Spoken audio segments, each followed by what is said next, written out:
Okay, तो in this video will analysis Nifty का जो पैटर्न है वो अभी क्या चल रहा है, कल इंटरडे में क्या हो सकता है, इसलिए आज ये वीडियो मैं बना रहा हूँ ताकि आप लोगों को कल के बारे में पता चले।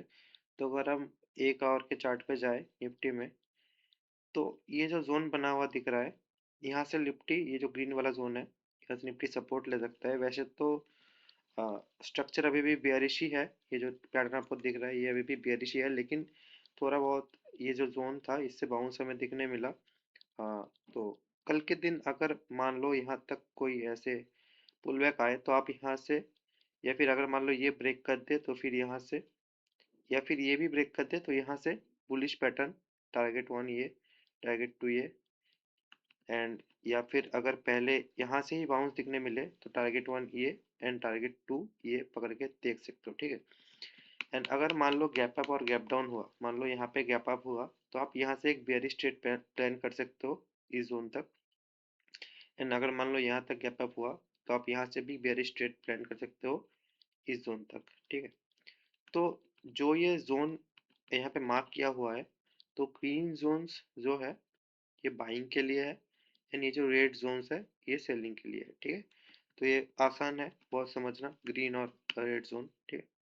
तो अगर हम इसको अगर 5 मिनट के चार्ट पे जाकर देखेंगे, तो ये बहुत अच्छे से हमारे जो जोन्स है उसको रेस्पेक्ट किया है। ये जोन पहले से ही बना हुआ था, मैंने इसके ऊपर आज ट्रेड भी किया है। तो ये सब जोन जो बना हुआ था ये पहले से था, ठीक है, आज नहीं बनाया। तो कल जाकर अगर ये यहाँ से मान लो पुल बैक लेके यहाँ तक आप ट्रेड पकड़ सकते हो। मेनली जो ये ग्रीन जोन्स है ये सब बाइंग जोन्स है, एंड ये जो रेड जोन्स है ये सब सेलिंग के लिए बना हुआ है, ठीक है। तो इस जोन से आप सेलिंग प्लान कर सकते हो, यानी यहाँ से बाइंग कर सकते हो। मैं ज़्यादा डीप नहीं बता सकता आपको, क्योंकि ये रूल्स के अगेंस्ट है मेरे। थोड़ा समझ जाओ, थोड़ा जो प्रॉब्लम्स वगैरह होता है एक इन्फ्लुएंसर का, वो मैं नहीं बता सकता ओपनली क्या करना है, ठीक है। तो आप समझ जाओ green zone and red zone का मतलब क्या होता है, ठीक है। दूसरा, अगर आप चलेंगे, अगर मान लो स्मॉल कैप पे, स्मॉल कैप 100 पे अगर आप चलेंगे, तो आपको यहाँ पे दिखने मिलेगा ये एक बहुत अच्छा खासा ट्रेंड लाइन का सपोर्ट ले रहा है, ठीक है। ये ट्रेंड लाइन का सपोर्ट है, ये मेनली वीकली में है। एंड यहाँ से कुछ सेम ऐसा कुछ पैटर्न हमें पिछले इस टाइम पे देखने मिला है, इस फ्लैग का ब्रेकआउट। एंड यहाँ पे भी एक फ्लैग का ब्रेकआउट आ सकता है। अगर यहाँ से ब्रेकडाउन आ जाए तो हमें ये सपोर्ट जोन दिखने मिल रहा है सबसे नज़दीक। एंड अगर यहाँ से ब्रेकआउट हमें दिखने मिले तो यहाँ से अच्छा खासा चल सकता है। वैसे तो कोई ऐसे बुलिश न्यूज़ वगैरह या फिर ट्रिगर पॉइंट ऐसा कुछ नहीं है कि यहाँ से बुलिश मूवमेंट स्टार्ट कर दे, लेकिन वही है कि यहाँ पे मान लो कॉन्सेंट्रेट करके यहाँ से ब्रेकआउट कर दे, यही है एक्सपेक्टेशन, कि ब्रेकडाउन ना आए। अगर आ भी जाए तो वो एक वैल्यू बाइंग जोन ही होगा। जो हमारा स्मॉल कैप पे जो मान लो अच्छी कंपनी है, फंडामेंटल अच्छा है जिस कंपनी का, उसको आप ये सारे जो सपोर्ट जोन है इस पे आप बाई कर सकते हो लॉन्ग टर्म इन्वेस्टमेंट के लिए, ठीक है। तो अभी ये जो फॉल आ रहा है ये सबसे अच्छा है लॉन्ग टर्म इन्वेस्टर के लिए, कि आप यहाँ पे वैल्यू बाइंग कर सकते हो। जो भी अच्छा फंडामेंटल वाला स्टॉक होगा आप बिंदास उठा लो उसको, एंड 2-3 साल इसको होल्ड करो, ये यहाँ पे अच्छा रिटर्न करके देगा आपको, ठीक है। सबसे ज्यादा जो क्वेश्चन मुझे लोगों ने पूछा है कि भैया ये जो सिल्वर है, सिल्वर बहुत क्रैश कर गया, इसको लेना है कि नहीं, ठीक है। पहले मैं ये बता देता हूँ। मैंने क्रूड ऑयल पोस्ट किया था यहाँ पे, क्रूड ऑयल ने अच्छा खासा रिटर्न दिया 9-10% का। अब आते हैं हम सिल्वर पे, ठीक।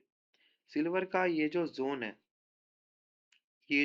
ठीक है, ये जो 70-75 वाला जोन है, ये जो पूरा रैली स्टार्ट हुआ है ना, ये जो बेस है, मान लो ये जो बेस है, इस बेस का जो ब्रेकआउट आया है, इसका पूरा 50% जोन ये है, ठीक है। तो यहाँ से ये एक अच्छा खासा बाउंस ले सकता है, जैसे कि आज इसने लिया है। मैंने ये कल पोस्ट करके दिया था ट्विटर पे, आप जाकर चेक कर सकते हो मेरा ट्विटर हैंडल, वहाँ पे मैंने इसको पोस्ट किया था कि 75 एंड 70 ये जो जोन है ये अच्छा खासा एक एकोमोलेशन जोन है। तो अगर इसको ये ब्रेक कर दिया तो इसका खेल खत्म है, ये यहाँ पे 49-50 पे जाके रुकेगा, ठीक है। अगर मान लो इसको ये ब्रेक नहीं किया तो यहाँ से एक साइडवेज मोमेंटम के बाद रिकवरी दिखा सकता है। एंड मैं ये भी एक्सपेक्ट कर रहा हूँ इसमें एक वेव 5 जो होता है, एक छोटा करेक्शन के बाद साइडवेज जाके ऐसे कुछ करेक्शन के बाद जो लेग आता है वेव 5 करके, वो लेग आ सकता है, ठीक है। मैं एकदम श्योर नहीं हूँ क्योंकि कमोडिटीज इज हाईली रिस्की। तो आप इसको पोर्टफोलियो में ज़्यादा दिन होल्ड मत करना, ठीक है। ये सबसे अच्छा एडवाइस आपको कोई अगर किसी ने दिया होगा तो यही होगा कि कमोडिटीज वाले जो चीज़ होते हैं उसको आप पोर्टफोलियो स्टॉक या फिर पोर्टफोलियो बिल्डिंग में मत घुसाना, ठीक है। ये बहुत रिस्की होता है, जैसे कि ये एक दिन में 37% फॉल कर गया, ऐसा थोड़ी, इतना रिस्क कौन ही लेगा। इसने पैसा बना के दिया है लोगों को, लेकिन एक दिन में पूरा 50% ड्रॉ डाउन भी करके दिया है, जो भी गेन था इस जोन का, ठीक है।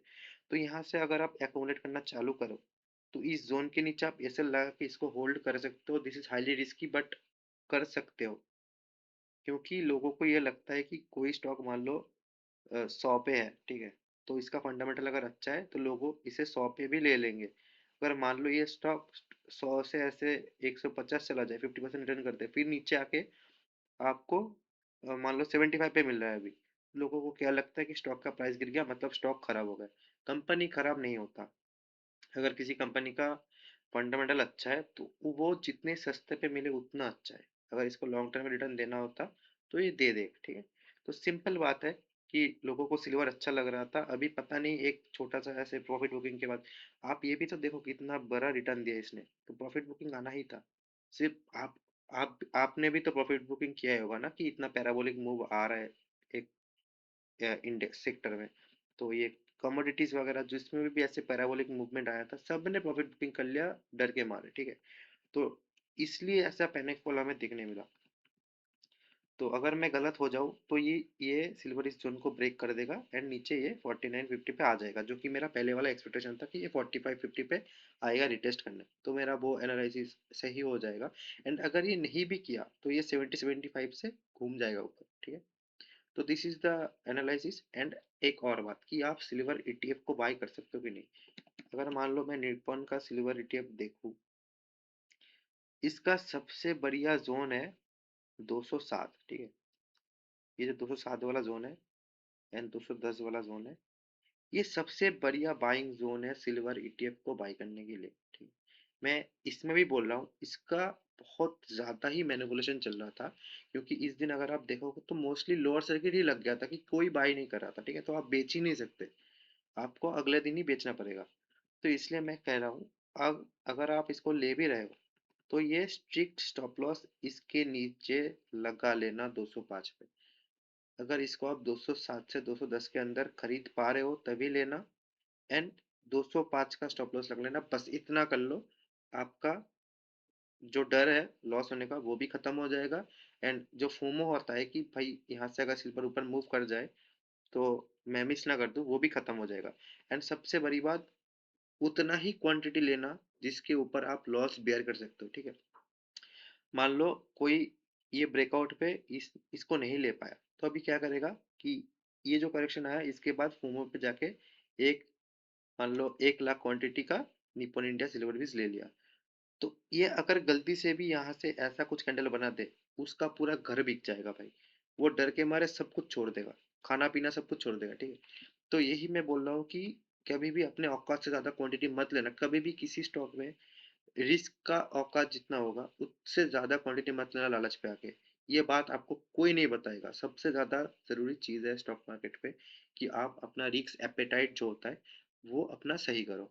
उसके बाद जो मन में आए वो करो, जहाँ पे स्टॉप लॉस लगाना है वहां पे लगाओ, लेकिन रिस्क आपका जो डेली लाइफ है उसको हार्म नहीं करना चाहिए, आपको मेंटल पीस जो है उसको हार्म नहीं करना चाहिए। आपका लाइफ सबसे बड़ा चीज है, प्रायोरिटी सबसे बड़ा अपना लाइफ का है। अपना मेंटल पीस का प्रायोरिटी सबसे ज्यादा होता है, पैसे से भी ज्यादा, ठीक है। अगर मान लो आपके पास बहुत पैसा है एंड आप मेंटली सफर कर रहे हो तो उस पैसे का कोई अ, ऐसा कुछ वैल्यू ही नहीं है, ठीक है। तो इसके नीचे आप एसएल लगा लेना, स्ट्रिक्टली एसएल लगा लेना। एंड यहाँ पे आप अगर एकोमुलेट कर पाओ तो उतना ही क्वांटिटी लेना जिसका रिस्क आप बेयर कर सकते हो, एंड इसको होल्ड करो।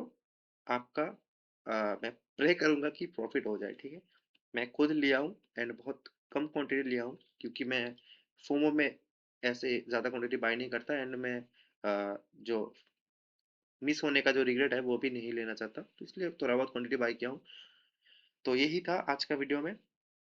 एंड अगर आपको ऐसे ही डेली निफ्टी और जो आपका डाउट्स है उसका एनालिसिस चाहिए तो आप भर के कमेंट करो। अगर मान लो 30 या 40 कमेंट आ जाए कि डेली निफ्टी का एनालिसिस डालो, तो मैं रोज डाल दूंगा, फ्री में ही डाल दूंगा यूट्यूब में निफ्टी का एनालिसिस। एंड चैनल को सब्सक्राइब कर लेना, लाइक कर देना, कमेंट पे बताना कि आप कौन से स्टॉक होल्ड कर रहे हो एंड किस स्टॉक में फंसे हो।